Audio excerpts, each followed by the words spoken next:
Finally. Hi.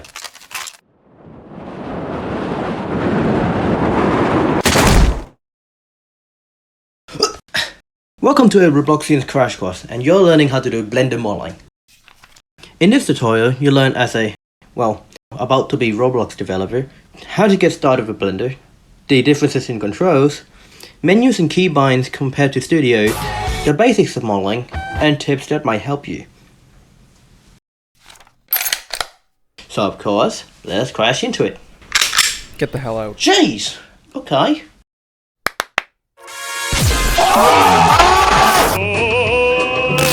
Have you used Blender before? If not, you might have heard of it, since you're watching this video, or, in 4K. Right, anyway, Blender is a 3D software running off of Python since the 90s. This doesn't mean it's old tech. In fact, the versions nowadays aren't part of the stuff you'd pay for. That's just a small excerpt of its origins, since the video is about modeling. So, first off, let's download the software. For the sake of clarity, let's do the LTE for 3.6. But, feel free to download the latest version. This is the splash screen for Blender. Here are the file templates.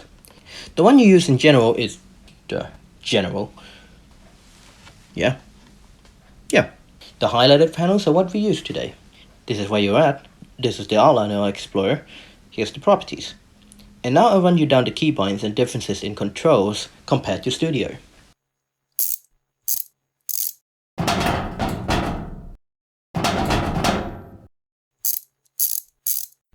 Oh yeah, hi, this is a new voiceover. I figured this sounds like a YouTube poop. I used that one from like 4 months ago.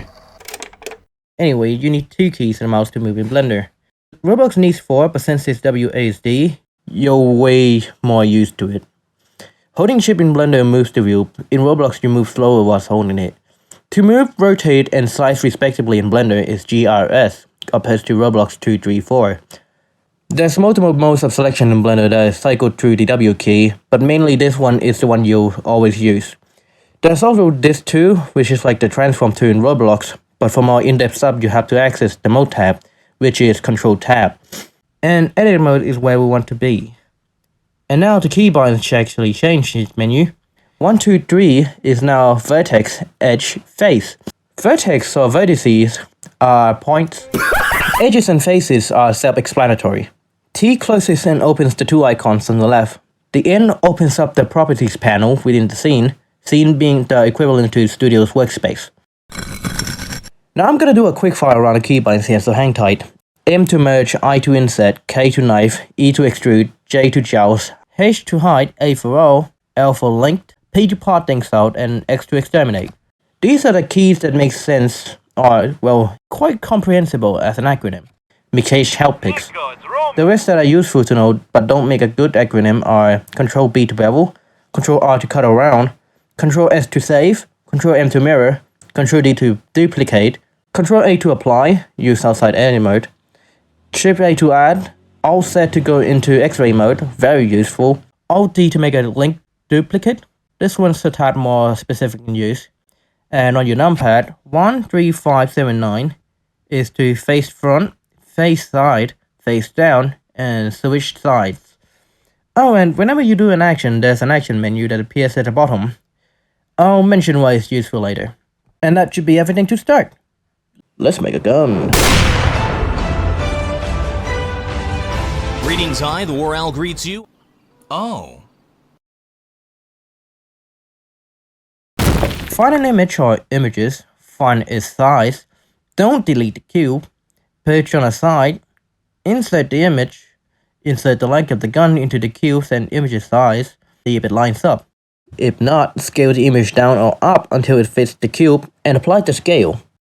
Tip: using a cylinder modeling etiquette, we're making the gun simple, so when ending stuff, make sure to adjust the vertex count via the action menu. See, I told you it's for use for later. I usually use 12 for cylinders since that looks round enough. Topology needs to be simple, but we'll save that for later. Good? Alright. Put that cylinder against the image where the barrel is, and size it correctly. Select the cube into edit mode, move it to the part you want to start with. I'll be starting with the grip. Extrude around like that. Out the edit comes a new cube. Well, don't panic. Open the menu, adjust the size. See? Told you it'd be wait.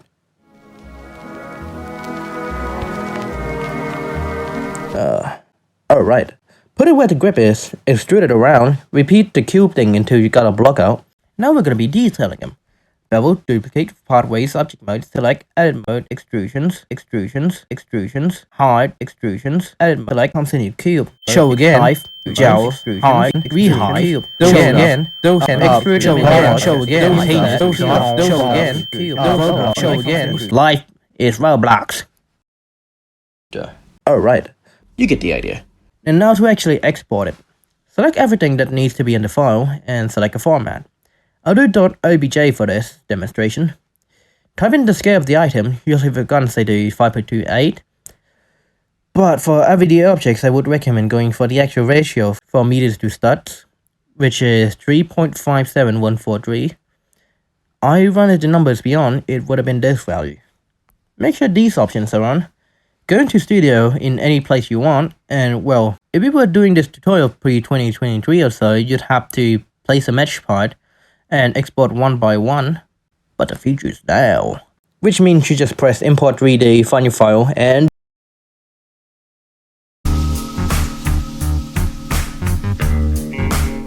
done. Now for the SVX format, which Roblox uses as an example in the documentation.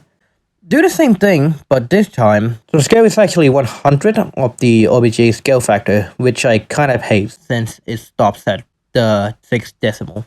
Which makes it accurate enough, but slightly smaller. Export and done. Congratulations, your first ever model in Blender. Now in Studio for you to do whatever you want to it. Most of what I said already is mostly what you'll be hearing in a lot of modeling tutorials, especially beveling and extruding. So there's not really much you can divide for extra information. I think that should be everything. Thank you all for sticking to me this entire video. I know it's not usually what you would expect on this channel, but I figured since I model as a hobby and use this program as a video editing software, genuinely, I'm not kidding. And I think giving it the recognition it deserves for how it serviced me for 5 years is about fair enough. Oh, and also the fact that there's not really any kind of tutorials that supports both sides of the development sphere, and people really recommend them as a kind of de facto modeling program. But also there's really not that much resources between them and kind of using it as a Roblox Studio developer. Mostly you'd have to learn it by yourself without any kind of reference for what things does what. And I think with me doing this video, I really hope it makes great use of it for you and for everyone. This has been Quill. I'm gonna go chill. I'll see you later.